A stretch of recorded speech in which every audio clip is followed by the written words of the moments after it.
시간에 말씀을 잘 들으시면 좋을 것 같습니다.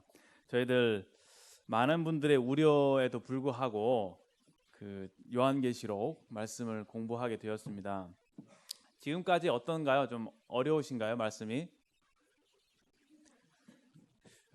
요한계시록 말씀은 여러 그리스도인들도 어려워하고 좀 힘들어하는 말씀 중에 하나이고요. 또 특별히 이제 예언에 관한 말씀은요, 아직 이루어지지 않은 사건들이 많기 때문에 여러 성경을 공부하시는 학자들 간에도 의견이 다를 수 있고 구체적인 어떤 그런 해석에 있어서 조금씩 약간 디테일한 부분에 있어서 다를 수 있기 때문에 성도님들이 좀 어려워하시는 것 같습니다. 그런 부분이 있음에도 불구하고 하나님께서 저희들에게 이 계시의 말씀, 예언의 말씀을 주신 목적이 있다고 생각을 해요. 그것은 다름 아닌 저희들에게 장래에 일어날 일들을 보여주심으로 인해서 저희들 하여금 소망을 갖게 하시는, 또 위로를 받게 하시는 주님이시다 생각을 하게 되고요. 또 장차 일어날 일들을 우리에게 알려주실 만큼, 알게 하실 만큼 주님 저희들 또 사랑하신다라는 것들, 또 저희들 친근하게 여기신다, 이런 것들을 좀 생각해 주셨으면 좋겠습니다. 저번에도 말씀드렸듯이 배경이 그렇잖아요. 이때 당시에 이 요한이 반모섬에서 이 예언을 쓸 당시에 상당히 그리스도인들이 많은 박해를 받았죠. 그래서 뭐 황제의 박해를 받기도 하고 주변에 있는 여러 많은 사람들로부터 박해를 받아서 심지어는 순교를 당하는 경우에 이르기까지 했습니다. 요한은 자신을 그리스도의 고난에 동참하는 자다라고 얘기했죠. 자기도 예수님을 증거한 그 죄로 인해서 반모섬에 유배를 당한 상황에서 이러한 비전을 계시를 받게 된 것이죠. 장차 일어날 일들을 보니까 그냥 위로 정도가 아니라 그냥 어떻게 되죠? 샤킹하죠. 샤킹 해갖고 그냥 땅바닥에 넙죽 엎드러지기도 하고 이제 그렇습니다. 우리 다니엘서 요즘 읽고 있는데 다니엘도 그렇잖아요. 이 엄청난 예언을 받고 난 뒤에 힘이 쭉 빠져갖고 막 놀라서 그냥 벌벌 떨고 이렇게 기운이 빠져서 이렇게 팍 엎드러지는 그런 장면을 보게 되는데 사실 무섭습니다. 예언의 말씀 읽다 보면은 엄청난 사건들이 많이 있기 때문에 참 무섭습니다. 그럼에도 불구하고 굿 뉴스가 있습니다. 제가 먼저 결론부터 말씀드리면 우리가 지금 요한계시록에서 다루고 있는 특별히 이제 7년 대환란이라고 하는 이 환란기는 그리스도인들이 통과하지가 않아요. 그래서 여러분들에게는 상당 해당되는 말씀이 아니에요. 그러니까 너무 긴장하고 듣지 마시고 말씀 읽을 때에도 나는 이 환란을 통과하지 않기 때문에 참 감사하다 이런 마음을 먼저 갖게 되시길 바랍니다. 그럼에도 불구하고 우리가 이 말씀을 자세히 살펴볼 필요가 있습니다. 그것은 왜냐하면 이 성경이 특히 계시록이 이 하나님에 대해서 또 하나님의 계획에 대해서 저희들에게 분명하게 말씀해 주시는 부분이 있기 때문입니다. 그리고 그것이 장차 반드시 일어날 일들이기 때문에 우리가 그리스도인으로서 그것을 알고 또 때로는 우리의 그 나태한 삶을 경계하고 또 소망의 주님을 기다리고 이렇게 살아갈 필요가 있고 또 지난 시간에 또 마무리하시면서 저희들이 주신 교훈이 이제 이 환란을 하게 될 사람들을 향해서 저희들이 복음을 증거해야겠죠. 경고해야겠죠. 먼저 오늘 어떻게 말씀을 이끌어 갈지에 대해서 개략적인 로드맵을 좀 말씀을 드리면요. 먼저 이제 전체적인 그 개요를 좀 말씀을 드려야 될 것 같아요. 이게 앞으로 어떻게 이게 되는 건지 또 요한계시록 기록된 말씀이 뭐 어떻게 대충 그 맥이 흘러가는지를 좀 대충 살펴보고자 합니다. 그런 다음에 오늘 말씀의 주제는요. 7장 8장인데 진노 중에서도 구원하신 하나님, 이 환난기에 구원하신 하나님, 구원의 하나님이라고 하는 주제를 가지고 말씀을 나누도록 하겠습니다.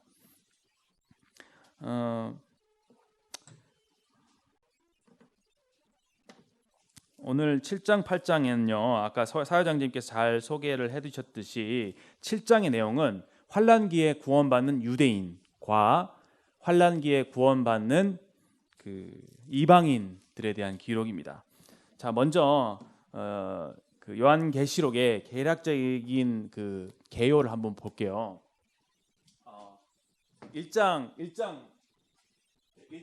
1장에는 요한이 본 것이죠. 그렇죠? 그다음에 우리 2장, 3장에서 그 현재 일어나는 일들 해서 7교회에 보내는 편지를 했잖아요. 그렇죠? 편지. 그리고 지난 시간에 4장이 시작이 되었어요. 4장부터는 뭐가 등장하느냐면 7년 대환란이 바로 시작되는 거예요. 그래서 4장부터 17장까지 19장까지 내용이 흔히 말하는 그 7년 환란기입니다. 이 내용은 7년 환란기 때 어떤 일이 일어나는지를 설명하고 있다, 묘사하고 있다, 이렇게 이해하시면 좋을 것 같아요. 그 다음에 20장부터 22장은요 천년왕국이 있고요. 그 다음에 심판 있죠. 뭐 이거를 백보자 심판이라고 합니다. 이거 백보자, 죄송해요. 좀 글씨가 좀 이상하죠. 네. 그 다음에 새 하늘과 새 땅, 이제 이게 천국이죠. 영원한 천국으로 들어갑니다. 이렇게 구성이 되어져 있다는 것을 이제 먼저 아시면 좋을 것 같고요. 자, 그 다음에 지금 저희 예수님이 2000년 전에 오셨잖아요. 그래서 지금 계속 그래서 2017년이 오고 있죠. 그 다음에 언젠가 주님이 다시 오시게 될 거예요. 이렇게. 그래서 공중에서 오신다 그래서 공중 재림이라고 하죠. 예수님이 공중에 오시게 되면은 땅에 있는 성도들은 이렇게 공중으로 올라가요. 이걸 뭐라고 하죠? 휴거라고 해요. 그래서 예수님이 언젠가 이 땅에 오시게 될 때에 이 땅에 오신 게 아니죠. 공중에 오시게 될 때에 모든 성도들을 우리들은 공중으로 끌어올리게 되죠. 이것을 휴거라고 해요. 그 휴거가 일어난 이후에 이 땅에 환란이 시작되는 거예요. 어떻게 되느냐? 몇 년 동안 좀 길게 그릴게요. 7년이지만 7년 환란기라고 합니다. 죄송해요. 제가 마음이 급해서 글씨를 좀 빨리 잘 못 써도 이해해 주세요. 이 7년 환란기는요 두 부분으로 나누어지게 돼요. 이게 3년 반과 이 전반기 3년 반과 후반기 3년 반이 돼요. 그리고 성도들은 이 공중에 천국으로 가잖아요. 그래서 위에서 어떤 일이 일어나느냐? 이 어린 양의 혼인 잔치라고 하는 게 있습니다. 혼인 잔치. 주님을 만나게 되고 그 다음에 그리스도의 심판대에서 주님으로부터 상급을 받고 위로를 받는 그런 시간들이 일어나게 되죠. 그 성도들은 이때 그 주님과 이 어린 양 혼인 잔치에 이제 참여하게 됩니다.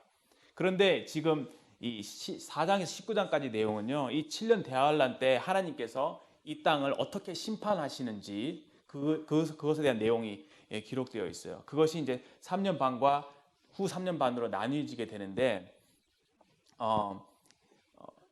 이 내용 중에서 예수님이 4장에 딱 등장하시면서 그런 내용이 나오잖아요. 이 인을 7인이 나오는데 누가 그 인을 뗄 수 있을까 하면서 막 그거에 대한 질문을 던지면서 요한이 막 울잖아요. 그때 천사가 나타나서 울지 마라. 어린 양 이겼다. 유대 지파의 어린 양. 예수님께서 이기셨다. 예수님께서 어린 양이 그 인을 떼실 것이다 하면서 예수님이 7인을 떼시면서 7년 대환란이 시작됩니다. 다시 말해서 그 인이라고 하는 것은 봉인이죠. 봉인. 그 어떤 문서 같은 것을 읽지 못하도록 딱 봉해 놓은 거잖아요. 그래서 그걸 떼면은 문서를 읽을 수 있는 거고 문서가 떨어져 있으면은 누군가가 읽었구나 이런 것을 알 수 있는 거. 그 봉인, 인. 그 인을 하나 딱 떼실 때마다 이 7년 대환란의 사건들이 하나씩 일어나는 거죠. 그게 6장에 기록되어 있는 내용이에요. 근데 6장에 이 내용이 오기 전에 천상 하늘나라에서 어떠한 일이 있는지, 어떠한 일이 일어나는지, 어떠한 예배가 있는지를 우리 4, 5장에서 지난 시간에 살펴봤죠. 그래서 7인이 이렇게 1, 2, 3, 4, 5, 6, 7 해서 7가지 인을 하나하나씩 떼요.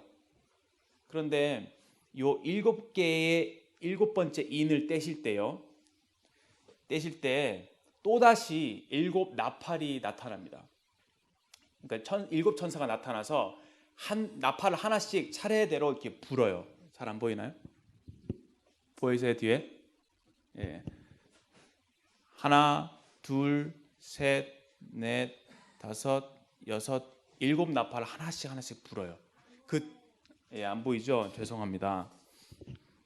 그래서 다시 할게요.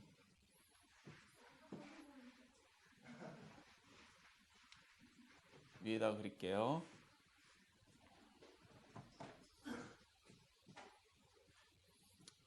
여기서부터 1, 2, 3, 4, 5, 6, 7 일곱 인을 뗀다고 그랬죠? 이거 인이에요. 인. 일곱 인, 봉인. 그래서 하나씩 떼실 때마다 어떤 일이 일어나는지를 6장에서부터 6장에 보시면 나와 있죠. 6장 1절에 내가 보니 어린 양이 일곱 인 중 하나를 떼시는데 어떤 일이 일어나더라 이렇게 돼 있죠. 그 다음에 이 일곱 인을 떼실 때에 일곱 가지 나팔이 나타나요. 그렇죠? 이렇게 합시다. 그리고 맨 마지막 나팔을 불 때요. 나팔을 불 때 일곱 천사가 나타나서 일곱 가지 대접을 이렇게 부어요. 하나님의 진노의 그릇을 하나씩 붓습니다. 그래서 1, 2, 3, 4, 5, 6, 7 해서 일곱 가지 뭐죠? 대접을 다 쏟고 나면은 이 하나님의 진노가 다 부어지는 심판이 다 끝나게 돼요. 이렇게 구성이 되어져 있어요. 그런데 그 나머지 오늘 같은 7장 이런 것들은 이 사건을 구조로 해서 삽입된 내용들이에요. 어떤 내용이냐? 오늘 7장의 내용은 이 환난기 때 구원받고 보존되는 유대인 성도들을 얘기하고 있어요. 그래서 이 나중에 보면 7년 이 일곱 나팔을 불고 난 이후 일곱 인을 뗀 이후에 잠시 30분 동안의 정막이 흐른다고 그러죠. 몇 장에 나와 있죠? 8장에 보세요. 일곱 인을 떼실 때에 하늘이 반 시간쯤 고요하더니 그랬죠. 하늘이 반 시간쯤 고요하더니 이때부터 어죠? 3년 반에 이 기간을 3년 반을 대환란기라고도 합니다. 왜냐하면 이 환란에 비해서 이 환란이 더 커요. 엄청난 재앙이 이 땅에 쏟아 부어지게 되는 것이죠. 그리고 이것이 끝나고 난 이후에 어떤 사건이 있느냐? 이 마지막 부분에 우리가 흔히 얘기하는 세계 3차 큰 전쟁이 있죠. 큰 세계대전, 3차 대전. 그것을 성경에서는 아마겟돈 전쟁이라고 해요. 이스라엘을 대적하기 위해서 세계 연합군이 군대가 연합군을 형성해서 이스라엘 쳐들어와요. 그때 예수님께서 지상에 내려오세요. 이것을 무슨 세림? 지상 재림이라고 하죠. 지상에 내려오셔서 어때요? 왕자에 앉으시고 내려오셔서 그 아마겟돈 전쟁을 승리로 이끄세요. 근데 어떻게 이기느냐? 대적들을 말씀 하나로 다 죽이셔요. 사탄에 대적하는 무리까지 다 무저갱에 넣으시고 그 내용이 나와 있어요. 이것도 뒷부분 보면 나와 있습니다. 그리고 난 뒤에 이때 예수님께서 새롭게 이 사탄을 무저갱에다 다 가두시고 난 이후에 천년 왕국이 시작이 되는 거예요. 그리고 난 이후에 뭐가 있죠? 백보좌 심판이 있은 이후에 영원으로 가는 거예요. 이거는 새 하늘과 새 땅. 미안해요. 제가 마음이 너무 급해서 글자를 잘 쓸 수가 없습니다. 이렇게 되는 거 아시겠죠? 예수님께서 공중에 오시고요. 그 다음에 이때는 지상에 오세요. 그래서 마태복음에 보면은 마태복음의 내용은요 주로 이 환란기와 지상 재림에 대한 내용들로 되어 있다라고 이해하시고 말씀을 보시면은 오해가 별로 없을 거예요. 나중에 그 부분은 이해하도록 하고요. 자, 그럼 빨리 가도록 하겠습니다. 이렇게 구성이 되어져 있습니다. 자, 6장을 보면요. 그러면은 일곱 인을 하나씩 떼실 때 어떤 일이 있는지 한번 봅시다.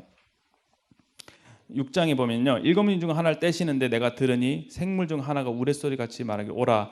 내가 보니 흰 말이 있는데 그 탄자가 활을 가졌고 멸관을 받고 가지고 나가서 이기고 또 이기고 하더라. 이것은 적그리스도에 대한 얘기다, 이렇게 보통 이해하고 있죠. 이때 어떤 일이 일어날 것인지, 그다음에 둘째인을 떼실 때는 어떤 일이 있죠? 사실 전쟁을 준비하고 있잖아요, 그렇죠? 이기고 이기려고 하더라 하는 전쟁을 준비하고 있습니다. 그다음에 둘째인을 떼실 때도 역시 마찬가지로 그 붉은 말이 나와서, 붉은 말 탄자가 나와서 화평을 제하해 버리고 또 서로 죽이게 하러 큰 칼을 받았더라. 이 전쟁에 대한 예고이죠. 그다음 세 번째 인을 떼실 때는 어떻게 되죠? 검은 말 탄 사람이 나오죠. 손에 저울을 가졌는데 뭐 보면은 한 데나리에 밀 한 대요, 한 데나리 보리 석대로다. 이거는 기근을 얘기하고 있어요. 세계 경제적으로 엄청난 어려움이 올 것을 예고하고 있는 것이죠. 넷째 인을 떼실 때는 어떤 일이 있죠? 보면은 청황색 말 탄자가 나오죠.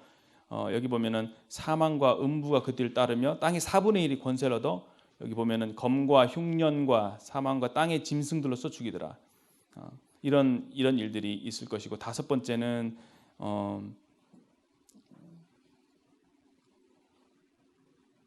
여기 보면은 그 핍박이 있잖아요.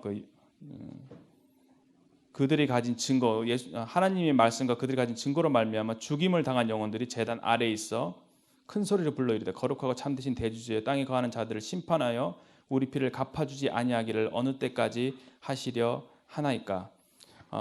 이때 사실을 실년 대환란 시기에도 예수님을 믿는 사람들이 있죠. 또 유대인들이 있고 또 이방인들이 있습니다. 특별히 이제 유대인들이죠. 그들의 이제 신원, 그들이 원수를 갚아달라고 하나님께 이렇게 요청하는 그런 장면이 나오고 있습니다. 그다음 여섯 번째 인을 떼실 때에 또 여기 보면은 우박 같은 것이 아니죠, 우박인가? 큰 지진이 나고, 그렇죠? 해가 검은 털로 짠 상복같이 검어지고 달은 온통 피같이 되고, 그다음에 하늘의 별들은 무화과 나무가 대풍이 흔들려 서리건 열매가 떨어진 같이 땅에 떨어지고, 하늘은 두루마리가 말리는 같이 떠나가고 각 산과 섬이 그 제자리에 옮겨짐에. 너무 엄청난 일이라서 다 읽기가 참 민망스러울 정도로, 그때 이제 지난 시간 했던 것이 이 어린 산들과 바위에게 말하되 16절에 우리 위에 떨어져서 보좌에 앉으시니 얼굴에서와 그 어린 양의 진노에서 우리를 가리라. 이 3년 반 전반기에 있는 이 환란 기간인데도 불구하고 이 엄청난 일들이 발생하는 거죠. 엄청난 혼란과 기근과 전쟁과 여기 나와 있는 것처럼 여러 기상 이변들이 많이 발생합니다. 그런 일들이 너무 견디기 어렵기 때문에 차라리 바위가 우리를 덮어서 이 어린 양 진에서 우리를 좀 피하게 해달라, 이런 얘기죠. 그때 17절에 부르짖음이 이겁니다. 그들의 진노의 날이 이르렀으니 누가 능히 서리요. 이 진노의 날을 누가 능히 피할 수 있을까? 이것을 피할 수 있는 사람이 누구냐라고 하는 질문입니다. 이 질문에 대한 답이 7절이에요. 7장이에요. 7장. 7장이 나오는 사람들, 흔히 얘기하는 14만 4천. 많이 들어보셨죠? 14만 4천이 그 여호와의 증인들이 14만 4천. 그러니까 자기들이 14만 4천 명 중에 한 명이다. 그 안에 들어가기 위해서 우리가 최선의 노력을 다해야 된다. 이런 얘기를 하잖아요. 근데 그게 말이 안 맞는 것이, 이 14만 4천 명은 5절부터 8절에 나와 있는 것처럼 유대인들이잖아요. 유대인 지파 중에서 1200명씩 곱하기 12 하니까 14만 4천이 되잖아요. 그래서 이 14만 4천은 유대인들이에요. 유대인들. 다시 말해서 이 3년 반 이 전반기에서 유대인들이 구원을 받아요. 하나님의 약속이죠. 하나님은 먼저 이스라엘을 선택을 하셨어요. 그렇죠? 근데 이스라엘이 예수님께서 이스라엘에게 오셨을 때에 이스라엘이 예수님을 반대하잖아요. 예수님 십자가 못 박잖아요. 그래서 하나님께서 이스라엘에 대해서 이스라엘을 제쳐 놓으시죠. 그래서 그 축복이 어디로 옵니까? 이방인들에게 가죠. 원래는 예수님께서 오실 때에 이스라엘 백성들의 구주로, 이스라엘 백성들의 왕으로, 이스라엘 왕으로 오셨죠. 근데 이스라엘 백성들이 예수님을 거부합니다. 그래서 하나님의 섭리를 따라서 그 축복이, 그 은혜가 어디로 갑니까? 이방인인 우리들에게 온 거예요. 그래서 유럽을 거쳐서 복음이 전 세계적으로 돌아와서 우리나라에까지 복음이 증거되게 됐고 여러분들과 저가 복음을 듣고 구원을 받게 된 것이죠. 하지만 그렇다고 해서 이 로마서 9장, 10장, 11장에 나와 있는 것처럼 하나님이 이스라엘을 제쳐놓으신 거냐? 그게 아니라는 거죠. 하나님은 이스라엘에 대한 약속을 지키실 것이다 라고 하는 말씀입니다. 그 말씀이 이 7년 대환란기와 천년왕국 때 이루어집니다. 어떻게 이루어지느냐? 이 3년 반 되는 이 기간 동안에 구원을 받을 수 있도록 하나님께서 이 14만 4천을 사실 지금 14만 4천을 얘기했다는 사실은 이들이 구원받을 것을 미리 예언하셨다는 얘기잖아요. 그렇죠? 14만 4천이라고 하셨기 때문에 분명히 14만 4천의 유대인들이 있을 거라는 거죠. 앞으로 미래의 일입니다. 그렇죠? 구원받을 인원까지 정해놓으신 거예요. 주님께서.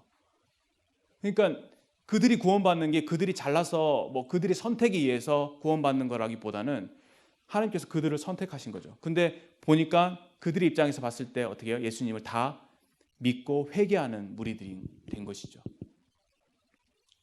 저 24만 4천 참 하나님의 놀라운 섭리가 있는 것 같아요. 어떻게 구원받느냐? 11장에 보면요. 두 증인이라고 나옵니다. 두 증인. 하나님께서 두 증인을 보내세요. 이 두 증인은 보면은 죽지 않도록 하나님께서 보호하세요. 그리고 능력을 행하세요. 어떤 능력을 행하냐면은 막 강을 피바다로 만들고 또 비를 내리게 하고 그 모습이 사실 모세와 엘리야와 비슷하죠. 그래서 그 두 증인을 주님께서 보내셔서 복음을 증거하게 하십니다. 그래서 그 복음을 14만 4천이 듣는다고 성경학자들이 이해해요.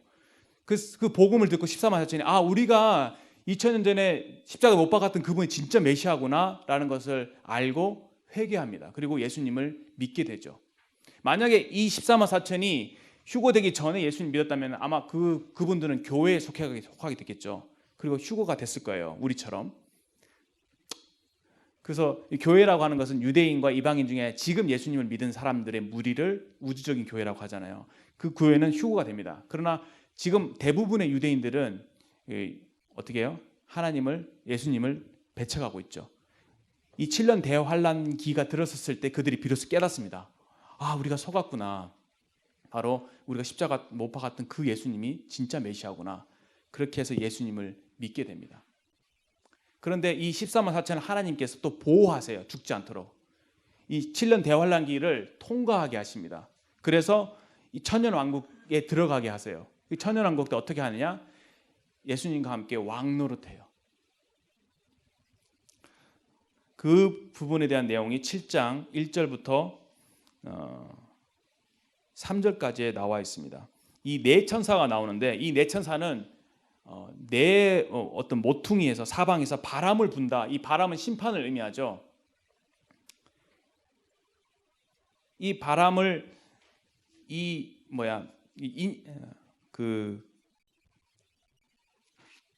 바람으로 심판을 이렇게 불어오는 천사들인데 이 네 모퉁이라고 하는 것은 사방을 의미하고 동서남북 사방을 의미한다고 이해할 수 있겠죠.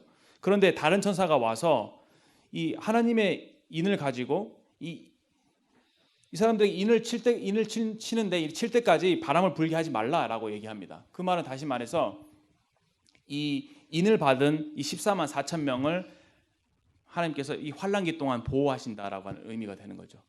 그래서 이들은 아무리 큰 환란이 오고 핍박이 와도 죽임을 당하지 않습니다. 끝까지 보존이 되어져서 이 천년 왕국에 들어가게 되고 그때 예수님과 함께 왕노릇하게 되는 거예요. 근데 이 14만 4천 또 어떤 일을 하느냐?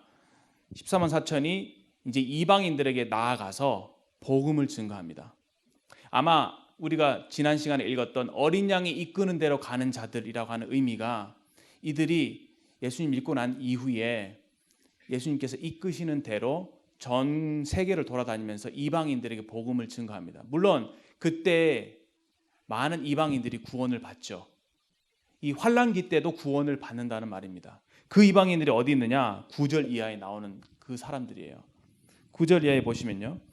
이 일 후에 내가 보니 각 나라와 족속과 백성과 방언에서 아무도 능히 셀 수 없는 큰 무리가 나와 흰 옷을 입고 손에 종려 가지를 들고 보좌 앞과 어린 양 앞에 서서. 그리고 뒤에 넘기시면요 13절에 장로 중 하나가 응답하여 나에게 이르되 이 흰 옷 입은 자들은 누구며 어디서 왔느냐.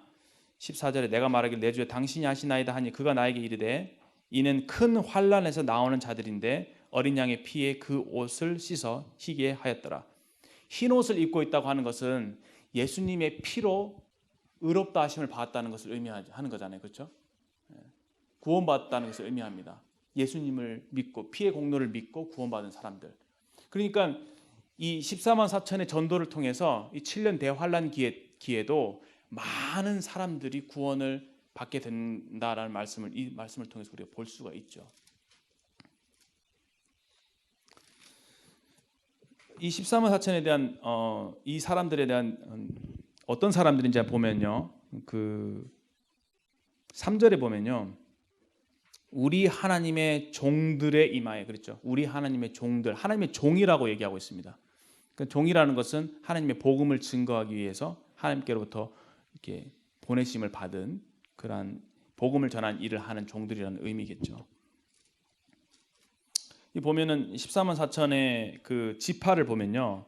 유다, 루벤 5절부터 8절까지 갓, 아셀, 납달리, 므낫세, 시므온, 레위, 이사갈, 스불론, 그다음에 요셉, 베냐민 이렇게 됐습니다. 12지파죠. 이 중에서 사실 에브라임 지파와 단 지파가 빠졌어요. 그 에브라임과 단 지파는 우상 숭배로 잘 알려진 지파이기 때문에 아마 제외가 되었다. 우리가 이렇게 알고 이해하고 있습니다. 그리고 어떤 사람들은 단 지파에서 적그리스도가 등장한다. 뭐 이렇게 얘기하시는 분들도 있는데 그건 뭐 확실히 성경에 기록된 부분은 아닙니다.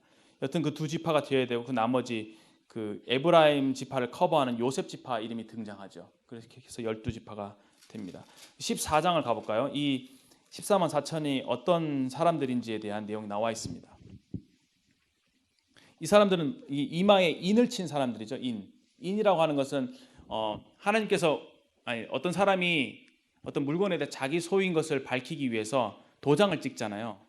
뭐 말 같은 경우에 말의 엉덩이에다가 쫙 인두를 지져갖고 자기 이름을 새기죠. 내 거라는 거죠. 딱 그 표시만 보면 이거는 성훈이 거구나 이렇게 알 수 있죠. 그처럼 인을 쳤다는 것은 하나님의 것이다라는 것을 의미합니다. 14장에 보면요. 또 내가 보니 보라 어린 양이 시온산에 섰고 이건 시온산이라는 것은 그 예수님께서 지상에 재림하셨을 때 천년왕국에 들어가기 전에 예수님께서 이제 시온산에 오시는 것을 의미합니다. 그와 함께 14만 4천이 서 있는데 그렇죠. 그들의 이마에는 어린 양의 이름과 그 아버지의 이름이 있더라. 어린 양의 이름이 새겨져 있고 하나님의 이름이 새겨져 있는 하나님의 것이죠. 내가 하늘에서 나는 소리를 들으니 많은 물소리와 같고 큰 우레소리 같은데 내가 들은 소리는 검은 거 타는 자들이 그 검은 거를 타는 것 같더라. 하늘에서 어떤 음악 소리, 노래 소리 같은 게 들리는 거예요. 근데 3절에 그들이 보좌 앞과 내 생물과 장로들 앞에서 새 노래를 부르니 그 하늘에서 들려지는 그 노래를 배워서 그 노래를 부르는 겁니다.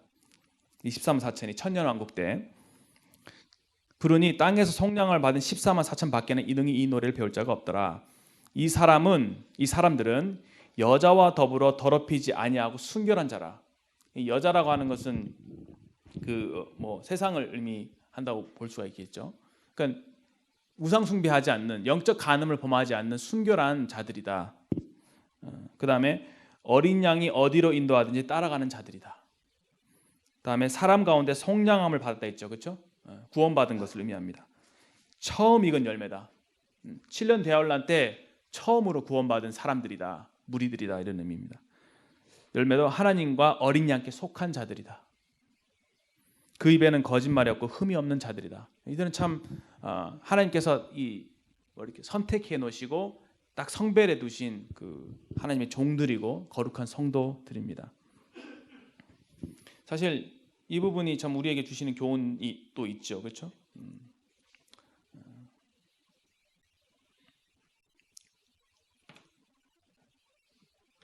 결국 우리의 모습과 결코 다를 바가 없죠. 우리에게 성령님을 주셔서 성령님은 우리를 인치셨잖아요. 그래서 성령이라는 게 새겨져 있죠 우리 안에. 그래서 사람들이 볼 때 저기 성령님의 소유구나, 하나님의 소유구나라는 것을 알 수가 있죠. 우리는 하나님께 속한 자들입니다. 사실 이 13만 4천보다 더 어떻게 보면 위대하다기보다 더 큰 축복과 은혜를 받은 사람들이죠. 왜? 우리는 이 환난기를 통과하지 않기 때문에. 그리고 그리스도의 신부로 우리 교회를 부르셨기 때문에 그렇습니다.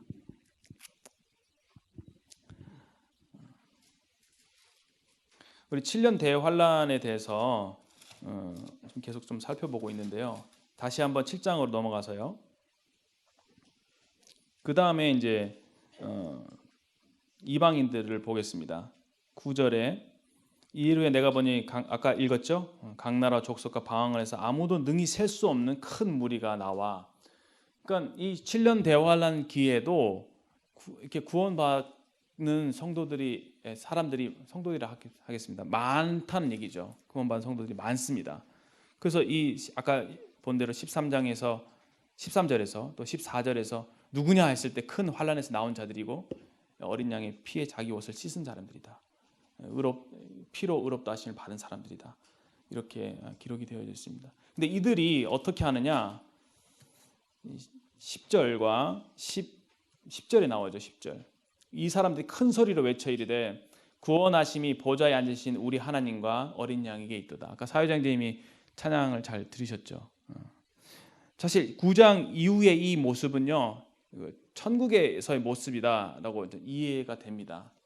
우리가 이런 구원하신 보좌에 가신 어린 양과 어린 양에게 있도다라고 하는 이런 예배의 모습은 사실 보통의 경우 천상에서 일어나는 경우라고 우리가 이해하고 있죠. 그래서 이 7장의 말씀이 삽입구절이라고 하는 거예요. 이런 인과 여기 두 번째는 나팔이죠. 여기 나팔과 대접 이 진노가 진행되던 이 중에 이 사람들에 대한 소개가 7장이 되어 있는 거니까요. 천상에서 이런 예배를 드립니다. 어떻게 예배를 드리냐? 구원하심이 보좌에 앉으신 우리 하나님과 어린 양에게 있도다. 그리고 뒤에 보면은 다른 모든 천사들이 함께 하나님을 예배하는 장면이 나옵니다.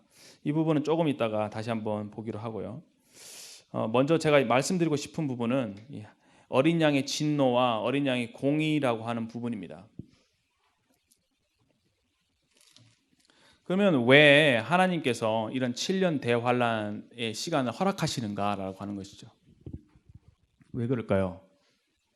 왜 7년 대환란이라는 시간이 필요할까요? 아마도 여기 진노라고 하는 표현에서 우리가 알 수 있죠. 6장 16절에 어린 양의 진노라고 나오죠. 어린 양의 진노.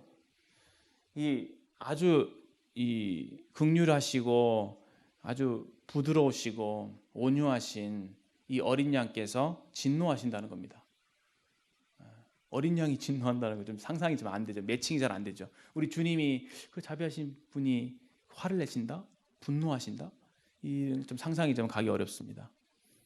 왜 그럴까요? 왜 어린 양은 진노하실까요? 무엇에 대한 진노일까요?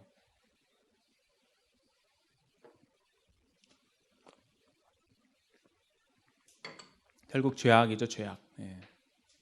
인간의 죄악. 하나님을 마음에 두기 싫어하는 죄악. 근본적으로 하나님을 가까이 하기를 원치 않는, 하나님으로부터 독립하려고 하는 그런 마음들. 그래서 하나님을 떠나서 자기 마음대로 세상을 살고 마음대로 죄를 범하는 그 인간의 그런 타락한 모습들, 또 그것으로 인해서 자생되는 여러 가지 많은 이 세상의 그런 불의한 것들, 공의죠, 공의. 하나님이 진노하시는 이유는 하나님의 공의라고 하는, 어린 양의 공의라고 하는 그 속성 때문입니다. 여러분들 아주 의분을 내본 적 있어요? 의분이 뭐예요? 의로운 분노죠. 의분을 내본 적 있으세요? 최근에 사람들이 많이 분노하잖아요. 뭐에 대해서? 근데 그 분노하는 이유가 사실은 이제 공의가 깨졌기 때문에 분노하잖아요. 사람들이 상식적으로 알고 있는 어떤 그런 정의라고 하는 가치가 훼손됐다라고 사람들이 생각하기 때문에 그것에서 분노하는 거라고 생각을 합니다.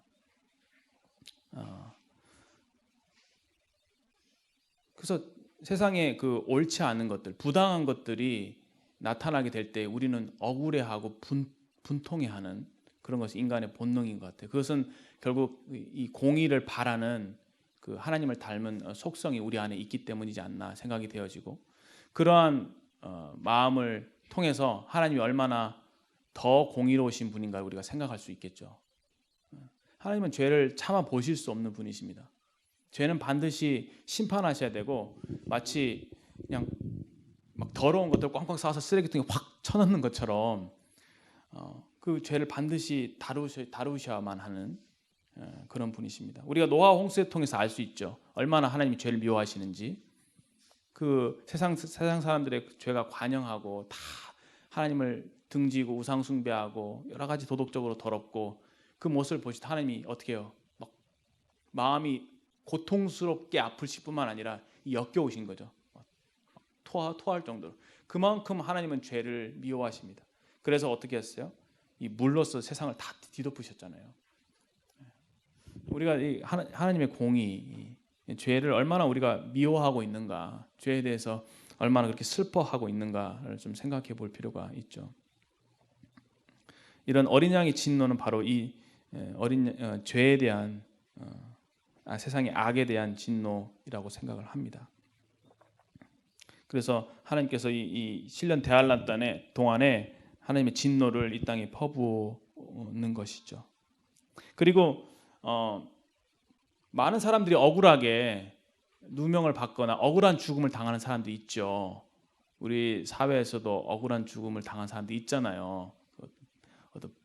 많은 그 고등학생들 그 배 사고로 좀 많은 사람 목숨을 잃었죠. 그런 사람들을 볼 때 우리 속에서 드는 감정이 있죠. 누구를 어떤 사람을 탓하기보다 그 불의한 그거, 그렇죠? 그것에 대한 우리의 어떤 분노가 있습니다. 하나님 얼마나 더 그 불의한 것을 참지 못하시는지 우리가 한번 생각해 볼 수가 있죠. 그 억울함을 당한 그 학생들의 부모님들, 그렇죠? 막 이렇게 억울함을 토로하죠. 잠 못 자잖아요, 그렇죠? 여러분들 억울한 상황을 한번 당한 것도 생각해 보세요. 그때 어떻게 하죠? 이 억울함을 좀 풀어주십시오 하고 우리 원한을 좀 들어주십시오. 이걸 한자어로 신원이라고 하죠. 그래서 많은 사람들이 이 부당한 죄로 인한 결과로 인해서 이 죄악이 심판받기를, 또 죄를 범한 사람이 심판받기를 간절히 고대하는 그 원한을 풀어달라고 하는 그런 외침들이 있습니다. 그것이 이제 신원이죠. 또 역사 이래로 얼마나 많은 그리스도인들이 부당하게 또 억울하게 죽음을 당하고, 얼마나 많은 사람들이 억울한 죽음을 맛보았습니까? 그렇죠? 그런 부분에 대한 이제 원망이 그 원수를 갚아달라고 하는 그런 외침들이 있는 것입니다. 그래서 이런 하나님의 공의로 인해서 이 세상을 한번 심판을 하셔야 되는 거죠. 내가 죄를 이만큼 미워한다라고 하는 것이죠. 우리 누가복음 4장 17절, 아니 이사야서 먼저 볼까요? 이사야서 61장 1절. 이사야서 61장 1절.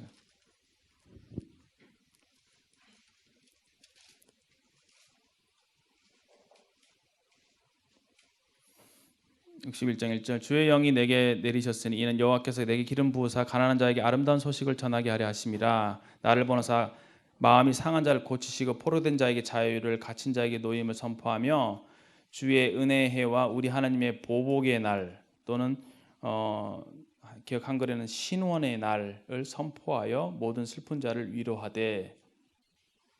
예수님이 오시는 것에 대한, 예수님에 대한 예언입니다. 근데 예수님이 은혜의 해와 보복의 날을 선포하신다라고 기록되어 있죠. 이건 예수님에 대한 예언입니다. 그런데 누가복음 4장 17절, 누가복음 4장 17절에 보시면요, 예수님이 회당에 가셔서 이 이사야 말씀을 인용하시면서 읽으십니다. 4장 17절 누가복음 선지자 이사야 글에 드리거늘 책을 펴서 이렇게 기록된 데를 찾으시니 곧 주의 성령이 내게 임하셨으니 이는 가난한 자에게 복음을 전하게 하시려고 내게 기름을 부으시고 나를 부르사 포로된 자에게 자유를 눈먼 자에게 다시 보게 함을 전파하며 눌린 자를 자유롭게 하고 주의 은혜의 해를 전파하게 하심이라 하였더라. 책을 덮어 그 맡은 자에게 주시고. 아까 저희들이 읽었을 때 은혜의 해와 보복의 날이었잖아요. 그렇죠? 근데 이 보복의 날을 주님이 읽지 않으셨어요. 은혜의 해를 전파하려 하심이라 하고 탁 책을 덮으신 거예요. 그리고 그 맡은 자에게 책을 주셨습니다. 예수님께서 처음에 초림하셨을 때 예수님 오신 이유는 쉽게 말해서 사랑으로 오셨죠. 구원하러 오셨습니다. 은혜를 전파하러 오셨어요. 그런데 예수님께서 두 번째 오실 때는요, 지상 재림이죠. 두 번째 오실 때는 어떻게 오시냐면 보복의 날로 오시는 거예요. 보복의 날. 그래서 이때 당시엔 예수님이 초림 때이기 때문에 아직까지는 보복하러 오신 게 아니거든요. 그 원수를 갚아주러 오신 게 아니에요. 그래서 죄에 대해 심판을 오신 게 아니기 때문에 탁 닫으셨어요, 책을.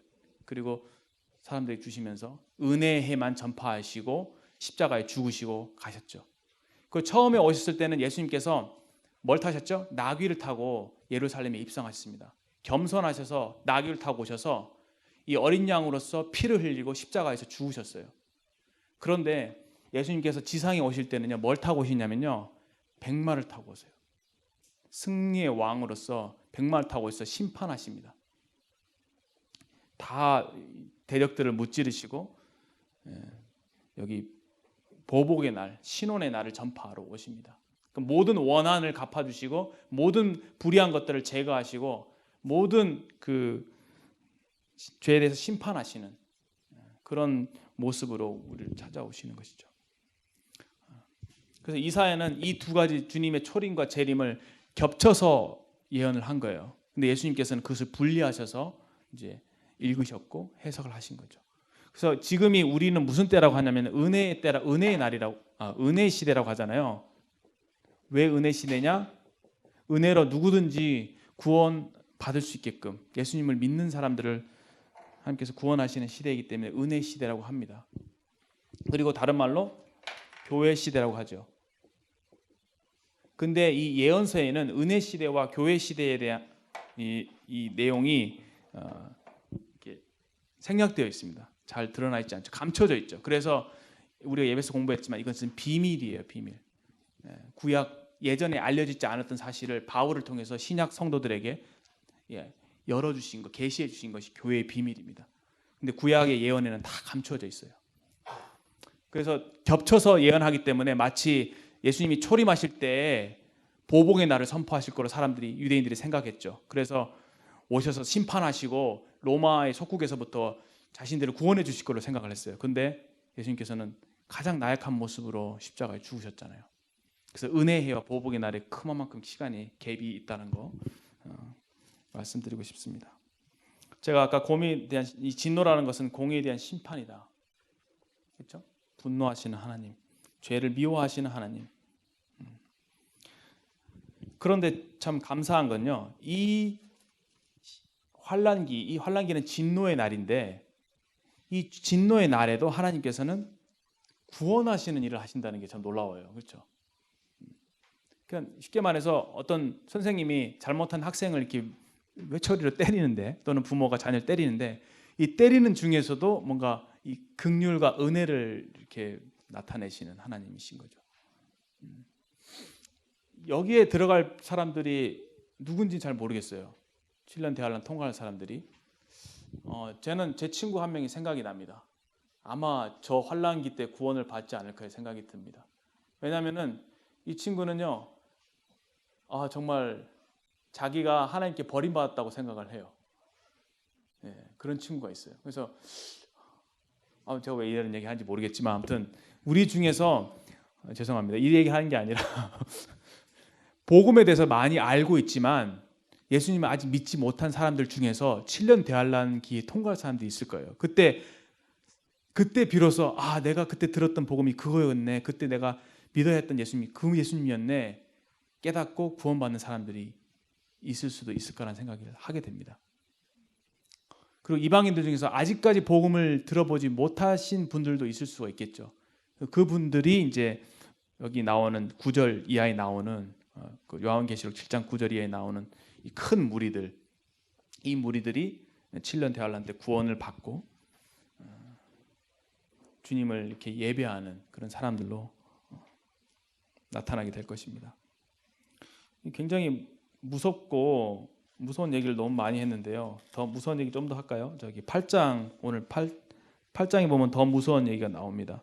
아까 제가 일곱째 인을 떼실 때 하늘이 반 시간쯤 고요하더니 8장에 1절에 3년 반에 이 무서운 재난 그 진노가 끝나고 난 이후에 이제 잠시 30분간 고요함이 있다가 다시 일곱 나팔을 가진 천사들이 등장합니다. 그래서 나팔을 하나씩 불기 시작하죠. 그것이 이제 6절 이하에 나옵니다. 6절 이하에 6절 7절.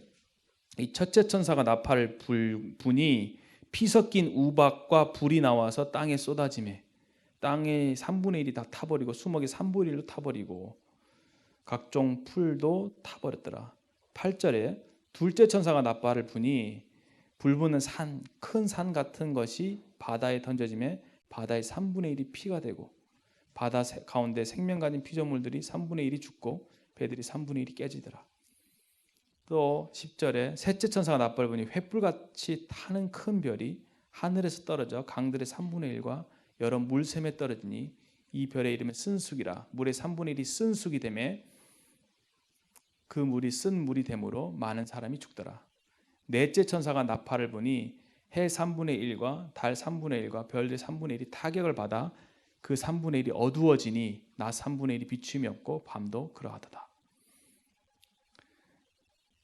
여기까지만 하겠습니다. 오늘 여기까지 하게 되니까 재앙이 여기까지 8장에 여기 오늘 여기까지 네 번째 나팔까지만 했죠. 근데 지금 읽으니까 어때요? 무섭죠? 엄청난 무서운 시간이 기다리고 있습니다. 그리고 13절에 보면 화 이런 이게 나오죠. 이 화는 다섯째, 여섯째, 일곱째 나팔에 담긴 그 진노, 심판을 말씀하고 있습니다. 그것이 이제 9장에 이제 다섯째, 여섯째, 여섯째 이렇게 등장을 하죠.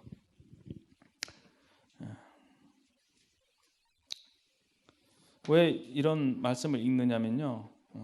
먼저는 하나님께서 그렇게 죄에 대한 심판이 하나님께서 죄를 심판하셔야만 하고 그 죄에 대한 심판이 아주 무섭다는 것을 말씀드리고 싶고 이러한 엄청난 심판 가운데서 구원받았다면 여러분들 얼마나 감사하겠어요. 다시 7장으로 넘어와서 7장 10절을 보십시오. 여러분들이 이런 무리에 속하지 않았다는 것이 너무 감사하죠. 이런 시간을 통과하지 않는다는 것이. 이분들이 큰 소리로 외칩니다. 큰 소리로. 그냥 떠나갈 듯이. 여러분들 우리 그 월드컵 때 계신 분 계시네. 월드컵 때 살아계셨던 분 다 살아계셨죠. 월드컵 때 막 축구 우리가 그 이탈리아전인가요? 뭐 이렇게 골 넣어갖고 역전해서 이기잖아요. 그때 어떻게 하셨어요, 여러분 기억나세요? 저 막 큰 소리 치면서 방방 뛰었어요, 진짜. 너무 기뻐갖고. 여러분도 어떠셨나요? 난 너무 기뻤는데. 얘가 참 적절치 않아서 죄송합니다. 진짜 너무 기쁠 때 막 큰 소리가 나오잖아요. 그래서 막 방방 뛰기도 하고 막 그런데 여기 큰 소리로 외쳐 이르되 구원하심이 보좌에 앉으신 우리 하나님과 어린 양에게 있도다. 여기는 구원이 하나님과 어린 양에게 속했다라고 하는 겁니다. 다시 말해서 하나님 저 구원해 주셔서 너무 고맙습니다라는 얘기잖아요. 너무 고맙습니다. 제가 이런 환난 가운데서 내가 멸망하지 않고 주님을 믿게 됐다는 것, 천국에 들어갈 수 있게 됐다는 것만 얼마나 감사합니까? 그렇죠? 너무 감사합니다. 이 큰 소리를 외치는 거예요. 여러분들 지금은 저희들이 받은 구원에 대해서 저 역시도 근데 너무 당연하게 생각하고 또 작게 생각하고 너무 익숙하다 보니 감흥도 별로 없을 수 있어요. 근데 그 나라 가잖아요. 그리고 이 7년 대환란을 보잖아요, 이렇게. 그러면 얼마나 감사하겠어요, 그렇죠? 근데 이게 예언이에요. 우리도 역시 이런 고백을 할 거라는 거죠. 천상에 올라갔을 때 구원하심이 어린 양, 우리 하나님과 또 어린 양에게 있도다. 참 우리 구원하신 하나님 아버지 감사합니다. 그렇죠? 주님 저를 위해서 죽으셔서 참 감사합니다. 주님 때문에 제가 이곳에 오게 되었습니다라고 고백하게 될 겁니다. 하나님은 이와 같이 환난 시기에도 여전히 사람들을 사랑하시고, 그렇죠? 아까 14만 4천의 그 인을 치셔갖고 그들을 보호하시잖아요. 왜? 세계 각 나라와 족속과 방 안에 있는 모든 사람들에게 복음을 증거하게 하시려고 그들을 보호하시고, 결국은 이 많은 사람, 큰 무리를 구원하셔서 환난 중에서 이렇게 이끌어내시는 그런 하나님이심을 보게 됩니다.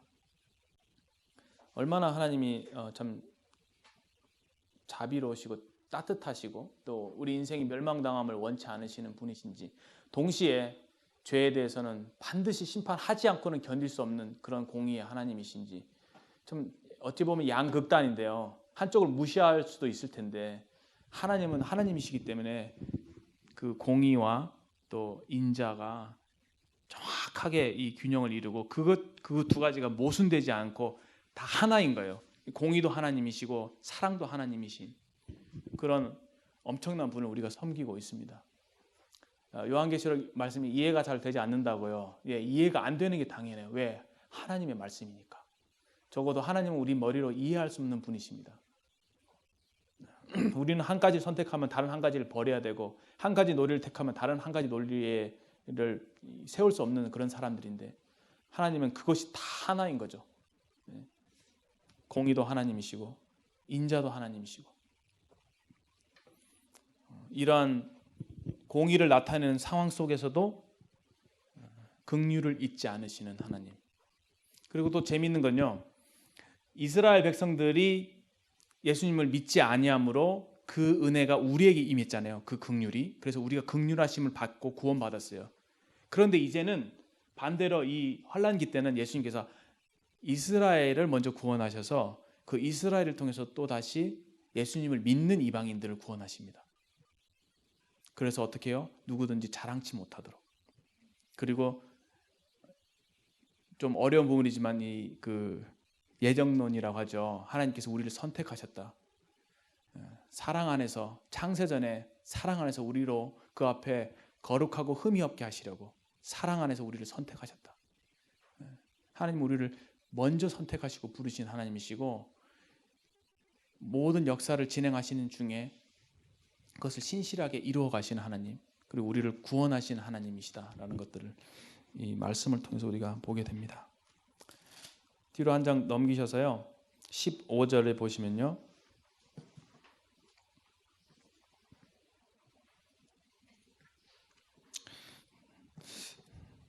제가 어떤 메시지를 드리기보다 제가 오늘 이렇게 설명을 드린 이유가, 형제 자매님들이 좀 성경 말씀을 좀 쉽게 읽으시라고, 또 여러분들이 이렇게 형제님들이 읽으실 때에 또 주님이 주시는 것들이 있거든요. 감흥이 있거든요. 그래서 요한계시록 말씀 어려워하지 마시고 집에 가셔서 한번 읽어보시라고 제가 이렇게 자세히 설명드렸으니까 제 본 마음을 이해해 주시기 바라고요.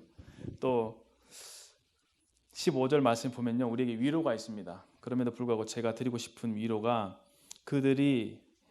그러므로 그들이 하나님의 보좌 앞에 있고 또 그의 성전에서 밤낮 하나님을 섬김에 보좌에 앉으신 이가 그들 위에 장막을 치시리니, 여기 하나님 보좌 앞에 있고, 그렇죠? 어떤 분들은 이걸 천년왕국 때의 모습이라고 말씀하시는 분들도 있는데, 제가 볼 때는 이 모습은 천국의 모습인 것 같아요. 왜냐하면 여기 나와 있는 말씀이 21장, 22장에 보면은 시간 관계 찾지는 않겠습니다만 볼까요? 잠깐 보면은 21장에 보면은 그 새 하늘과 새 땅의 모습이 나오는데, 생명수가 아니 4절에 보면은 그 눈물을 닦아 주신다는 말씀이 나오죠. 사망이나 애통하는 것이나 곡하는 것이나 아픈 것이 없다. 위로잖아요, 위로.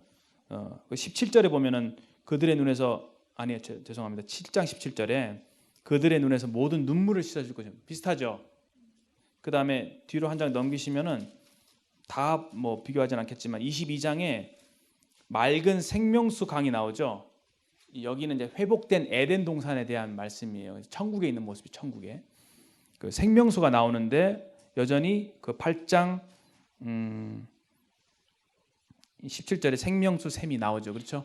이걸 비교해 볼 때 천국의 모습이다라고 이해를 할 수가 있을 것 같습니다. 여튼 그 하나님의 보좌가 있는데 그 보좌 앞에 우리가 그 임재 앞에 나가는 겁니다.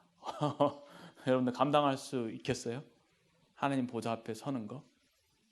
모세는 그 뒤통수 보고도 뭐 얼굴이 반짝 빛났잖아요. 그리고 그 앞에서 요한은 엎드려졌잖아요. 예수님만 보고도. 근데 하나님 보좌 앞에 우리가 선다는 겁니다. 그 보좌 앞에 있고 또 성전에서 밤낮 하나님을 섬김에 하나님을 섬긴다는 것은 예배를 의미한다고 생각을 해요. 우리가 그 나라에 있을 때 우리가 할 수 있는 것들은 예배입니다. 아까 구원하심 어린 양과 하나님과 어린 양께 있도다 하면서 막 큰 소리로 외치죠. 이게 예배예요. 그런데 이 성도들의 예배와 뒤에 보면 11절에 모든 천사가 그랬죠. 천사가 12절에 아래 이르되 아멘 찬송과 영광과 지혜와 감사와 존귀와 권능과 힘이 우리 하나님께 세세토록 있을지어다. 천사의 예배와 성도의 예배가 달라요. 뭐가 다르죠? 둘 다 하나님은 이러한 분이십니다. 그러니까 하나님의 엄청난 그 어떠하심을 보고 거기에 대해서 압도돼서 하나님 그러한 분이십니다. 하나님께 가치를 돌려드리는 거. 그게 예배잖아요. 그렇게 하는데 성도의 예배와 다른 점이 뭐냐면은 구원이에요. 구원. 천사들은 절대 구원을 노래할 수가 없어요. 우리는 구원을 노래할 수 있어요. 구원을. 얼마나 감사해요. 저는 진짜 주님 너무 감사해요. 왜냐하면 저 같은 죄인을 그렇죠? 지옥 가도 싼 죄인인데 정말 세상을 살면 살수록 참 저는 죄인인 걸 너무 더 깊이 깨닫는 것 같아요. 어쩔 수 없는 정말 구원받지 않고는 정말 소망이 없는 사람이다라는 것을 스스로 정말 이 죄악된 마음 그 불경건한 마음 하나님께 독립하고자 하는 하나님을 마음에 두기 싫어하는 또 죄악을 더 사랑하는 그런 마음을 볼 때에 참 추악하다라는 생각을 하게 되거든요. 주님 아니고서는 절대 소망 없는 사람인데 그 지옥에 가도 정말 마땅한 거거든요. 지옥은 왜 갔느냐? 하나님 싫다는 거예요. 나는 하나님 없이 살겠다는 거예요. 그래 그럼 나 없는 데서 살아봐 이거거든요. 하나님이 안 계시기 때문에 그것이 지옥이잖아요. 우리가 하나님과 전혀 관계없는 사람들로서 이런 진리도 알지 못하고 이런 사실조차 깨닫지 못한 상태에서 영원히 그냥 흑암 속에서 하나님과 전혀 관계없는 상황 속에서 영원히 거했을 그런 사람들인데 우리가 주님의 큰 긍휼을 입었잖아요. 그렇죠? 예수님께서 십자가 위에서 포기하실 만도 했잖아요. 자기를 위해서 죽는데 사람들이 십자가에서 내려오라 막 조롱하면서 예수님 핍박하고 근데 예수님께서는 끝까지 그 십자가를 견디셨습니다. 그 예수님의 그 피의 공로로 인해서 제가 구원받았습니다. 이거는 정말 그 나라 갔을 때 목청껏 그냥 목이 터져라고 감사합니다 하고 얘기하고 그 앞에서 넙죽 엎드리고 그렇죠? 예수님의 품에 안길 때 얼마나 우리의 감격이 크겠어요. 그렇죠? 이 구원의 노래는 우리만 부를 수 있는 노래입니다. 그리고 12절에 나와 있는 이 예배의 모습들, 천사가 부르는 찬송, 모든 찬송이 그 영광, 모든 영광이 하나님께만 있는 거죠. 지혜와 모든 감사 다 하나님께 돌려드립니다. 모든 존귀를 받으시기 합당한 분이시고 모든 권능과 또 힘, 이 모든 것들이 하나님께 있다. 그분을 아는 즐거움이 이 천국에서는 날마다 새로울 것으로 생각이 됩니다. 그래서 천국에서 우리가 하는 것들은 찬양하는 일들. 그리고 참 흥미로운 게 아까 그 14장에서 14만 4천이 하늘에서 들리는 노래를 배운다 그랬잖아요. 그러니까 하나님이 세상에 있는 어떤 작곡자보다 노래를 잘 만드시는 분이신 것 같아요. 그 하나님은요 내용에 있어서 찬양을 받는 그 내용에 있어서 충만하신 분이실 뿐만 아니라 심지어는 그 노래를 지어서 우리에게 가르쳐 주셔서 그 노래를 우리로 새로운 날마다 새롭고 좋은 노래를 배워서 하나님 찬양하게 하시는 분이다. 이렇게 보여져요. 그 천상에는 노래로 가득 찬 거죠. 여러분들이 이 세상에서 가장 기쁠 때 뭘 하죠? 노래하잖아요. 진짜 마음이 너무 행복하고 편안하고 막 그냥 뭔가 뭔가 있잖아요. 형통하고 뭐 다 좋으면은 그냥 만족스러우면은 노래하잖아요. 그 어떤 정말 아름다운 거 좋은 걸 봤을 때 우리는 감탄하고 그것을 노래합니다. 가장 좋게 표현하는 표현이 노래죠. 음악이죠. 근데 그 음악이요 날마다 새롭다고 생각해 보세요. 지루하지 않는 음악. 여러분들 길 가시다가 막 아름다운 자연을 보는데 거기에 굉장히 아름다운 음악이 들렸다고 생각해요. 그래서 막 마음이 황홀해지는 경험해 볼 수 있어요. 막 음악 때문에 마음이 없나?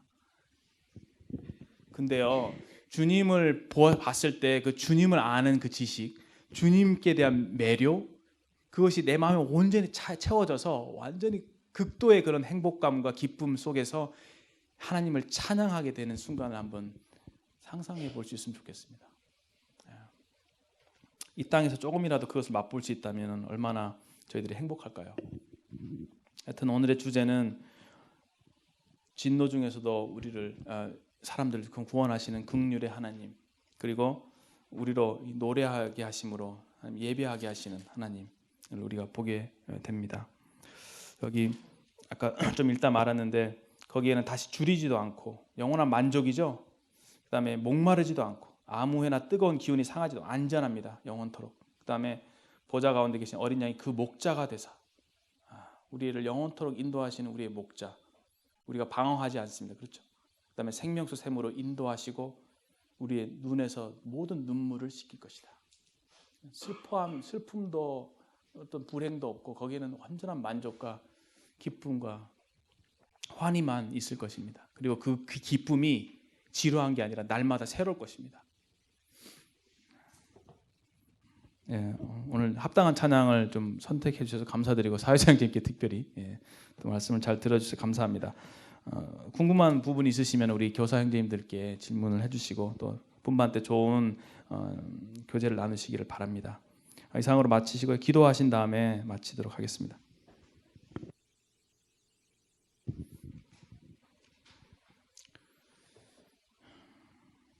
하나님 아버지, 소망 없는 죄인이었던 저희들을 구원해 주셔서 참 감사합니다. 하나님 아버지는 참 구원의 하나님이십니다. 이 하나님의 공의로 말미암아 진노를 부으시는 이 환난 중에서도 아버지께서는 긍휼을 잊지 않으시고 참 많은 사람들을 구원하시는 참 신실하신 분이심을 찬양하고 감사드립니다. 아버지 하나님, 저희들의 은혜 시대에 구원해 주셔서 감사합니다.